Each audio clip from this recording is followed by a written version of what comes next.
Alors, petite voiture électrique qui sera construite en Bolivie, donc c'est sur un site espagnol, donc c'est écrit en espagnol, du coup on va essayer de comprendre ce qui est marqué.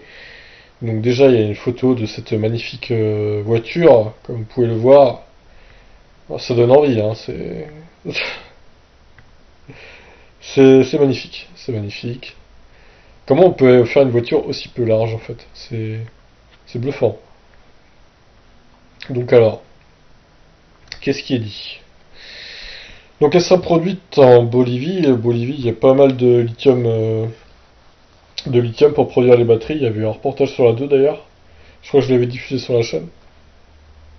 Donc alors, il y aura un modèle Quantum E2. On va essayer de traduire ce qui est dit.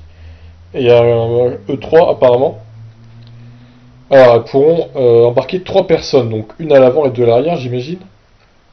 Elles feront 2,50 m de long, 1,20 m de largeur. Ancho c'est largeur, je vais traduire. Alors, ancho c'est largeur du coup, et 1,48 m de haut, et un poids de 420 et 460 kg respectivement, pour la Quantum E2 et la E3. Très bien, bah écoutez, c'est des poids légers quand même. Alors évidemment il y aura des batteries rechargeables, il n'y aura pas de charge rapide a priori, vu que ça prendra 6 heures pour recharger la voiture. La Quantum E2 offrira une autonomie de 40 km seulement, et 50 km pour le 3, ce qui est pas beaucoup. Du coup, la E2 aurait 2,7 chevaux de puissance, 45 km/h de Vmax. Et l'autre, la plus puissante, elle aurait 4 chevaux et 55 km/h de Vmax. Ce qui est vraiment ridicule, hein, clairement. Alors, feu à la LED, apparemment. Ancilo, Button, caméra. Je vais essayer de traduire ce qui est marqué là, en Google Translate. Alors, allumage avec vous, caméra arrière, climatisation, les vitres électriques, verrouillage central et tout ouvrant. Eh ben mon vieux.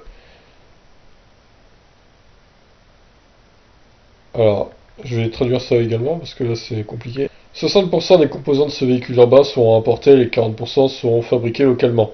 Jusqu'à présent, la société a réalisé 50 des 120 unités qu'elle compte mettre en vente cette année, avec des prix allant de 5450 à 5950 $.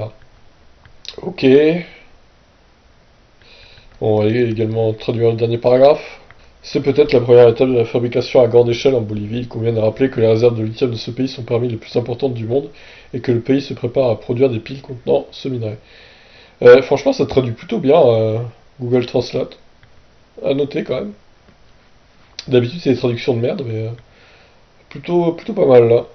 Donc voilà, bah écoutez, elle sera vendue donc entre 5400 et 5900 $. Je trouve que c'est un peu cher vu la gueule du truc, vu la puissance ridicule que ça a en plus. J'aurais vendu ça à 3000, 4000 euros maximum, pas 5000, voire 6000 quasiment. Même s'il y a des options intéressantes, donc intéressant. Donc ils ont dit 50 km d'autonomie pour 6 heures de charge. 610 ampères, ça fera 6 heures. Ah, ça ferait une batterie de 12 kWh, ça me paraît beaucoup quand même. À moins que ça soit moins puissant là-bas à la charge. Mais ça me paraît un peu beaucoup pour niveau autonomie, enfin niveau batterie pour si peu d'autonomie en fait. Ça me paraît bizarre, bon. Peut-être qu'il y a une erreur sur la charge, hein, c'est peut-être plutôt 3 heures de charge. Ça me paraîtrait plus logique pour le coup qu'une si petite voiture elle consomme pas 18 ou 19 kWh au 100. Hein. On doit être en dessous de 10 hein, clairement, donc voilà. Bon, je pense que ça se cantonnera à la Bolivie, hein, ce genre de véhicule. Et tant mieux, on n'a pas forcément envie de voir ça en Europe, parce que c'est vraiment laid, et c'est très peu sécuritaire, je pense. Et voilà, c'est même assez cher pour ce que c'est. Mais bon, je tenais à en parler quand même, parce que ça reste une voiture électrique. Donc voilà, pour cette petite Quantum E2 et E3. Sur ce, je vous laisse. N'hésitez pas à réagir, ciao.